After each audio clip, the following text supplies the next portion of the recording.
इनके आयंस रहते हैं। यहाँ पर देखो calcium chloride, magnesium sulphate. Okay, अगर मैग्नीशियम सल्फेट ठीक है सॉल्ट है, अगर हम उसका हम आयोनाइजेशन कर देंगे तो कैसे बनेगा मैग्नीशियम सल्फेट का ionisation?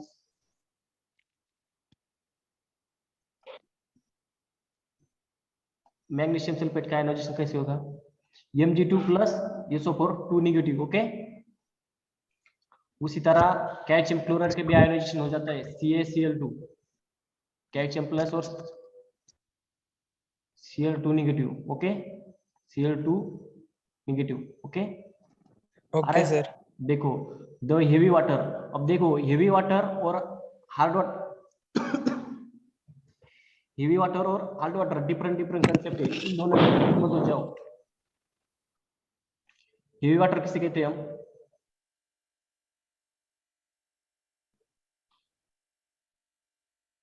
Acid. Not acid, coolant. Simple सी कंसेप्ट है, ये बहुत सिंपल सी कंसेप्ट है।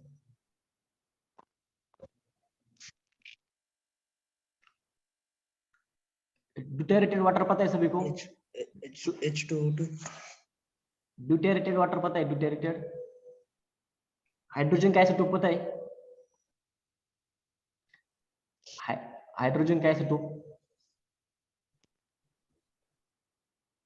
हाइड्रोजन के आइसोटोप कौन से रहते हैं?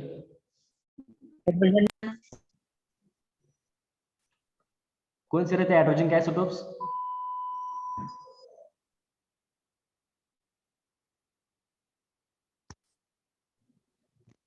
जल्दी जल्दी आंसर दो स्टूडेंट्स, वॉइस नहीं आ रही आपको?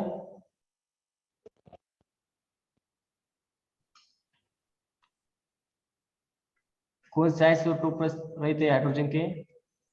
प्रोटियम, ड्यूटेरियम और ट्यूटेरियम। तो जो हेवी वाटर बना हुआ रहता है उसमें जो हाइड्रोजन जो रहता है वो ड्यूटेरेटेड रहता है। कौन सा? ड्यूटेरेटेड, यानी कि उसके न्यूक्लियस में कितने न्यूट्रॉन रहेंगे?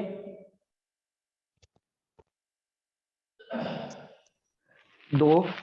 यस, उसके न्यूक्लियस में 2 न्यूट्रॉन रहेंगे। इसकी वजह से क्या होगा? वो हेवी बन जाएगा ना, उसका वेट बढ़ जाएगा ना as compare to normal hydrogen. Yes sir.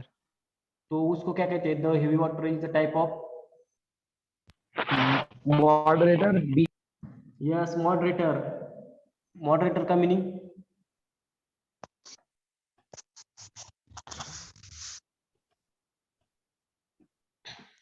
आपको पता है न्यूक्लियर रिएक्शन होती है जहां पर थर्मल पावर टेंशन रहते हैं, वहां पर न्यूक्लियर पावर, वहां पर उसको हाँ सर। हेवी वाटर को मॉडरेटर एज ए यूज किया जाता है। क्योंकि क्या होता है जब वहां पर रेडिएक्टिव सब्सटेंस यूज किए जाते हैं थर्मल पावर टेंशन में, वहां पर न्यूट्रॉन का इमिशन होता है। क्या होता है? यूरेनियम कंसिडर कर लो हम, अगर अब यूरेनियम से हम एनर्जी गेन कर रहे हैं तो यूरेनियम का डिके होगा, उससे न्यूट्रॉन्स निकलेंगे। अगर वो न्यूट्रॉन्स अगर वहां पर स्प्रेड हो जाएंगे तो वहां के ह्यूमन बींग के लिए डेंजरस रहेंगे। तो वो जो रिएक्शन करते हैं हम वो किसमें? हेवी वाटर में करते हैं, जिसकी वजह से ये जो हेवी वाटर रहता है वो क्या करता है? उन न्यूट्रॉन को एब्जॉर्ब कर लेता है। ओके, इसीलिए हम उसे कहते हैं मॉडरेटर। वो मॉडरेट करता है उन न्यूट्रॉनों को। ओके, आ गए समझ में? हाँ सर। देखो नेक्स्ट क्वेश्चन देखो, which one among the following can produce light by chemical change? Question बहुत सारे बच्चे कंफ्यूज हो जाएंगे, बताओ। Moon sir, moon. Moon? Lightning and thunder.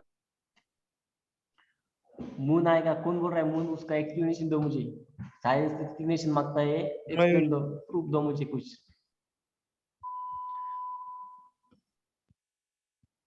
Moon पर तो ऐसी कोई केमिकल चेंज नहीं होता, मून सिर्फ सन की जो लाइट रहती है वो एब्जॉर्ब कर लेता सर है। सी इलेक्ट्रिक बल्ब आएगा इसका। Sir lightning and thunder.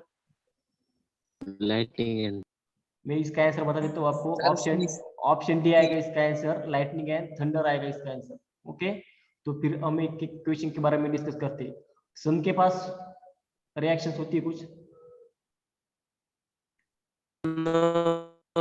Sir सन के पास रिएक्शन होती है लेकिन वो फिजिकल रिएक्शन रहती है। हमें पता है ना, 2 हाइड्रोजन आते हैं, कंबाइन होते हैं और एक हीलियम का इमिशन करते हैं और कुछ एनर्जी इमिट करते हैं। तो वहां पर जो रिएक्शन होती है वो फिजिकली होती है, उसमें केमिकली कुछ चेंज नहीं होता। ओके, फिजन और फ्यूजन पता है सभी को, फिजन रिएक्शन और फ्यूजन रिएक्शन, एटम का वो फ्यूजन। न्यूक्लियर फिशन वाली ना? हाँ वही वही, वो फिजिकल रिएक्शन है या फिर केमिकल रिएक्शन है? पता है सर। वो फिजिकल रिएक्शन है या फिर केमिकल रिएक्शन है? केमिकल है ना? Not a chemical, yes it's a physical reaction not a chemical reaction. समझ में आ रहा है? It is a physical reaction not a chemical reaction. तो इसलिए हमारा सही ऑप्शन नहीं आएगा। मून देखते हैं अब हम। तो मून तो एनर्जी को एब्जॉर्ब करता है, लाइट को, और इमिट करता है, यानी कि उसमें आ नहीं सकते हो। ओके, अब देखते हैं इलेक्ट्रिकल बल्ब। तो जब इलेक्ट्रिक बल्ब में कोई केमिकल चेंजेस होते हैं क्या उसमें कुछ? इलेक्ट्रिकल बल्ब में केमिकल चेंजेस होते हैं? Not a chemical change, only physical change होता है, केमिकली कोई चेंज नहीं होता। ओके, लाइटिंग एंड थंडर पता है सभी को? लाइटिंग एंड थंडर क्या होता है? Yes sir. क्या होता है लाइटिंग एंड थंडर?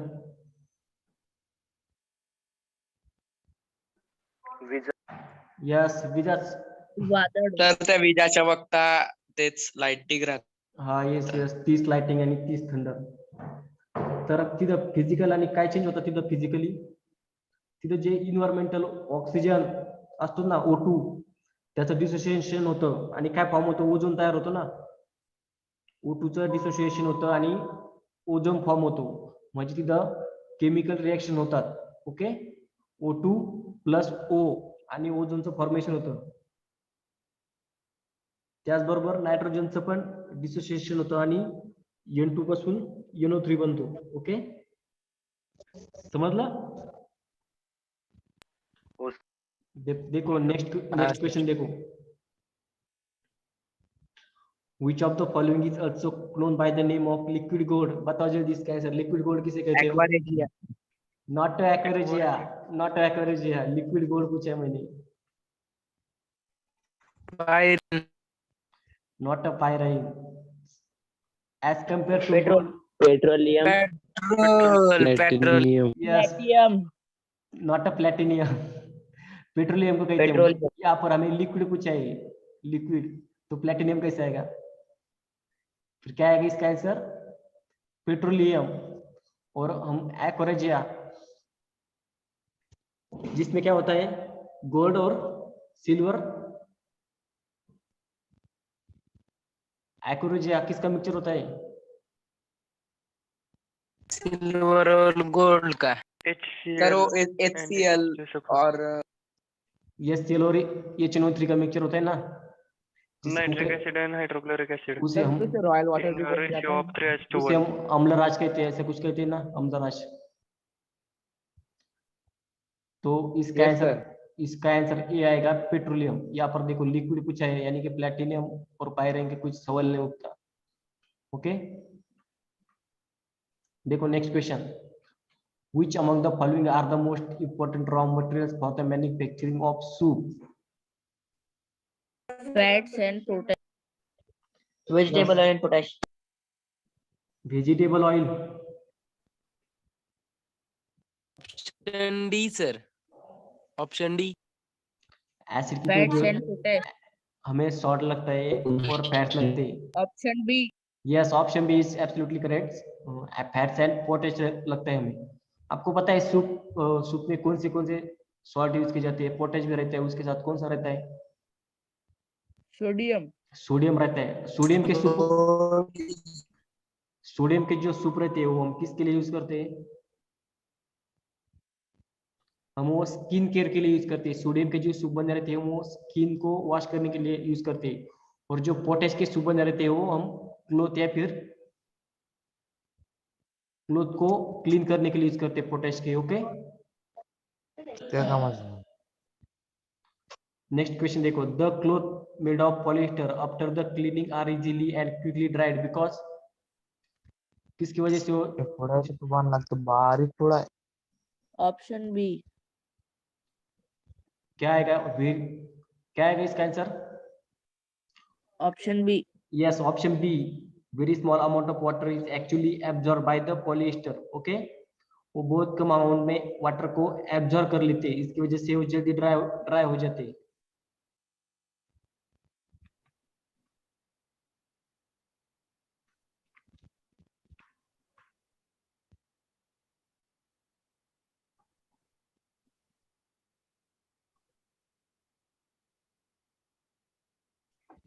अब देखो नेक्स्ट क्वेश्चन का आंसर बताओ जल्दी.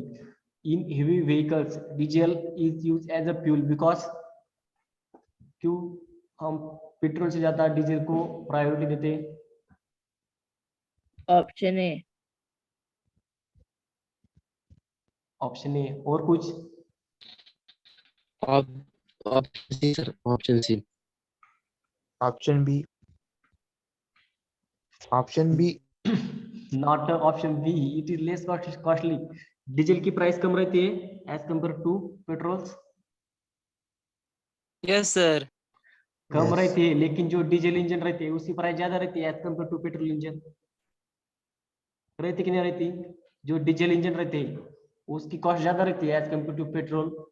तो हम कैसे option C sir. Yes, sir sir. D. तो option C is correct answer. It has high power and it's a conventional. Okay, सोयीस्कर असतं तो आपल्याला यूज करण्यासाठी. आणि बघा आता म्हणजे which source is more costly, इसके बारे में हम थिंक करेंगे. Diesel source is more costly और petrol source is more costly? बताओ मुझे. पेट्रोल. नॉट अ पेट्रोल, क्योंकि देखो पेट्रोल की प्राइस कम है लेकिन जो डीजल इंजन बनते हैं उसकी प्राइस बहुत ज्यादा है as compare to petrol engine. Okay, diesel की प्राइस कम है लेकिन जो डीजल के इंजन बनते हैं उनकी प्राइस ज्यादा है ना. समझ में आ रहा है? हाँ सर. तो मोर. ओके. Okay okay. देखो इसका आंसर क्या आएगा फिर? It has high powers and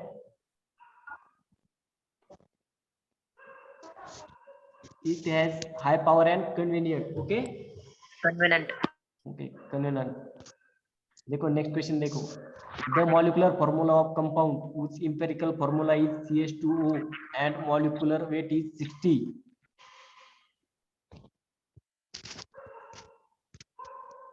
क्या आएगा इसका answer? Sir B, option B. क्यों आएगा option B?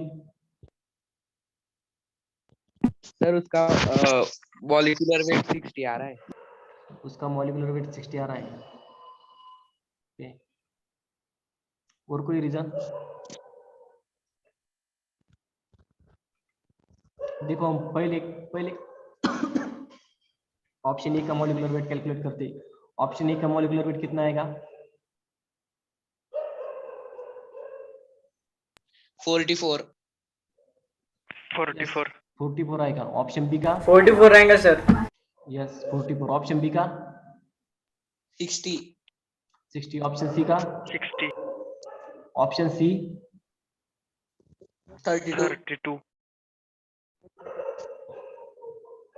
Yes. Option D का क्या आएगा फिर? 48. 48. यस. तो समझ में आ गया ऑप्शन बी किस तरह से आएगा? यस सर, उसका मॉलिक्यूलर वेट 60 आ रहा है इसके लिए. मॉलिक्यूलर वेट 60 आ रहा है, इससे भी हम पता कर सकते हैं और यही CH2O से भी हम पता कर सकते हैं. देखो C यहाँ पर 1 है, H2 यानी कि यहाँ पर इसका रेशियो दिया गया है. जो बी ऑप्शन है इसका रेशियो दिया है यहाँ पर. अब देखो हम अगर पूरे इस CH2O को अगर 2 से मल्टीप्लाई कर दे तो हमारा आंसर क्या आएगा? C2H4 C2H4O2. तो किस ऑप्शन से मैच हो रहा है हमारा? Option B. अगर आप ऑप्शन भी हो रहा है सर. हाँ, अगर आपको मॉलिक्यूलर वेट भी नहीं दिया रहेगा तो फिर भी आप इससे निकाल सकते हैं ना. बी ऑप्शन आएगा फिर. सर वो मल्टीप्लाई बाय 2 अगर कर दिया तो भी आ जाता है. हाँ ओके. Yes sir. देखो next question. The chemical substance used in the manufacturing of synthetic blanket sweaters extra on the pulp of wool. जो सिंथेटिक ब्लैंकेट बनाते हैं हम उसके लिए nylon, Nylon. Nylon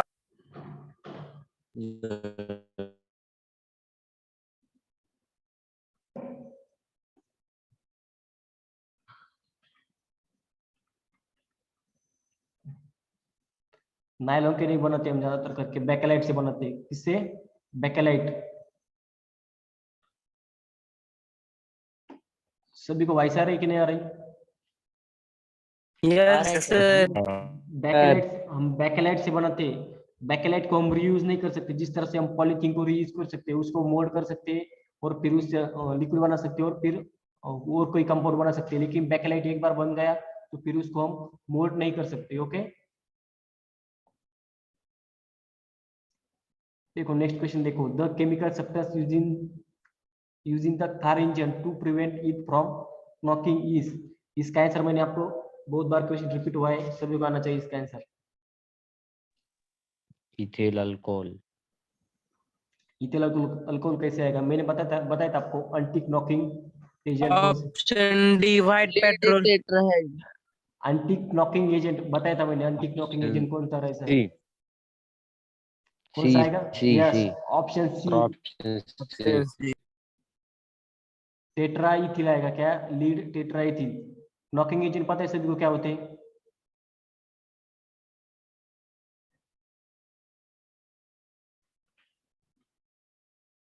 knocking agent पता है सभी को? नहीं सर। जब हम इंजन, पावर, बताओ। सिर्फ पावर भेजने वाला, व्हील को सपोर्ट देने वाला। वो हमारी जो इग्निशन की प्रोसेस रहती है उसको कंट्रोल करता है। क्या कंट्रोल करता है? देखो इग्निशन यानी कि वो कौन सी प्रोसेस रहती है? देखो हम अगर पेट्रोल का कंसीडर करेंगे हम, तो उसमें क्या रहता है? ब्यूटेन। और ब्यूटेन का क्रॉकिंग हो जाता है किसके साथ? एयर के साथ, यानी कि O2 के साथ। तभी इग्निशन होगा और तभी हमारी बाइक चल पाएगी। यानी जब हम गाड़ी की किक मारते हैं तब क्या होता है? जो हमारा ब्यूटेन रहता है वो ब्यूटेन एयर के साथ यानी ऑक्सीजन के साथ लॉक हो जाता है।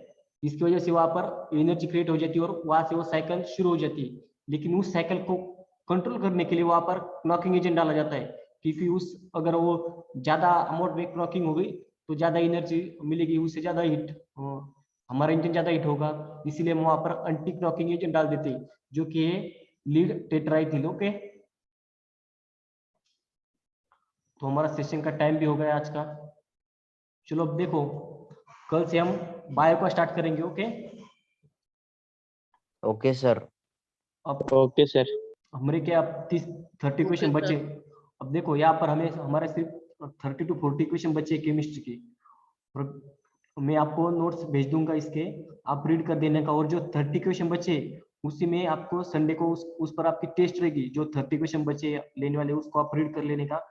मैं आपको नोट्स और आंसर की सब कुछ भेज दूंगा। Okay, okay sir. सर, और ये जो आप ओके सर। PDF दिखाते हैं वो भी लेना है। हाँ वही भेजने वाला हूँ मैं आपको, पूरी की पूरी PDF भेजने वाला हूँ वही। और अब जो कल का सेशन रहेगा हमारा बायो का, तो उसमें आपको क्या करना है? किंगडम एनिमलिया और प्लांटी का क्लासिफिकेशन अच्छी तरह से देख लेने का है। क्या वही हमारे लिए इम्पोर्टेंट है। क्लासिफिकेशन से रिलेटेड ज्यादा क्वेश्चन आते हैं हमको। ओके, क्या किसको Okay, sir.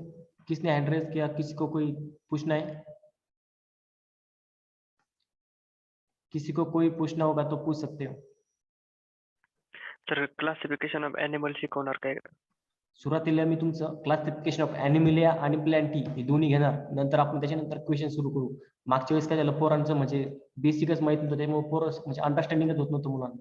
ओके, तर आपण थोडंसं अगोदर मी तुम्हाला पीपीटी प्रेझेंटेशन वगैरे दाखवल, क्लासिफिकेशन शिकवल एनिमल किंगडमचं आणि प्लॅन्ट किंगडमचं, आणि त्याच्यानंतर आपण क्वेश्चन कंटिन्यू करू. ओके हाँ okay sir. Sir. Okay, good night फिर सभी को, अगले सेशन का एंजॉय लो. चलते sir. Good night sir. Okay, good night sir. good night to everyone, my dear student.